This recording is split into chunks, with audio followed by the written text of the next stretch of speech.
Sunt oameni lângă tine, râd cu tine, îți scriu pe WhatsApp. Poate ieșiți în oraș sau vorbiți zilnic, dar ai simțit vreodată că ceva nu e autentic, că sunt prezenți, dar parcă nu pe bune, că te ascultă, dar nu te înțeleg, sau mai rău, că se bucură de eșecurile tale, dar nu de reușite?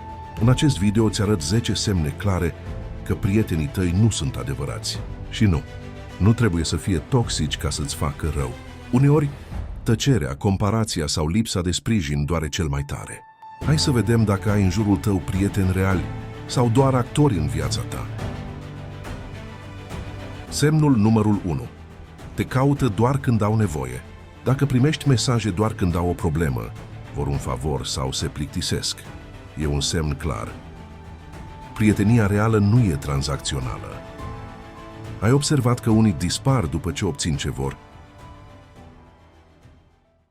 Semnul numărul 2. Nu te susțin în reușite.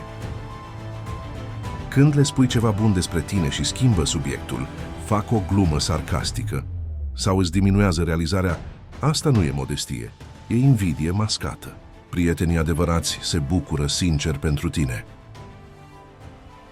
Semnul numărul 3. Fac glume constante pe seama ta.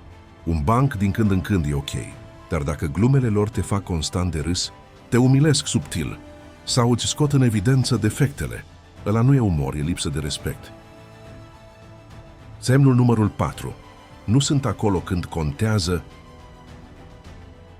Ai fost acolo pentru ei, ai stat până târziu, i-ai susținut, i-ai ascultat, dar când tu ai nevoie de sprijin, sunt ocupați, nu răspund sau zic, o să vedem.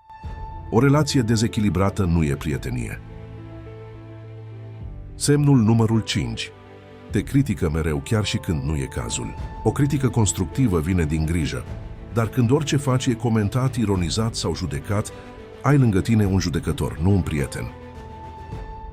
Semnul numărul 6. Te compară constant cu alții. Ai văzut cum X face bani? X e deja căsătorit, tu ce faci? Adevărații prieteni te susțin acolo unde ești, nu te compară cu altă persoană care nici nu trăiește viața ta. Semnul numărul 7. Te fac să te simți vinovat. Când pui limite, încearcă să te facă să te simți prost, când nu poți sau nu vrei să le faci pe plac. Prietenia autentică respectă nu-ul tău, nu-l manipulează. Semnul numărul 8. Vorbesc despre tine pe la spate. Ai auzit lucruri despre tine pe care le-ai spus doar lor? Sau ți-au ajuns zvonuri din partea altor prieteni comuni? Dacă îți trădează încrederea, ți-au trădat și prietenia. Semnul numărul 9. Îți scade energia după fiecare întâlnire. După ce stai cu ei, te simți epuizată, zgolă, demoralizat. E un semnal că relația nu e una de susținere, ci de drenaj emoțional. Semnul numărul 10. Simți că nu poți fi tu însăți. Dacă îți maschezi personalitatea, te cenzurezi sau te temi să fii sinceră, de teamă să nu te judece. Nu ești în siguranță emoțională. Prietenia reală înseamnă libertate de a fi tu. Știu că unele dintre aceste semne dor. Poate că în timp ce le ascultai, te-ai gândit la oameni pe care îi considerai cei mai apropiați. Adevărul e că nu toți cei din jurul tău sunt meniți să rămână. Prietenii adevărați nu sunt perfecți, dar te respectă, te ascultă, te susțin și nu te fac să te îndoiești constant de valoarea ta.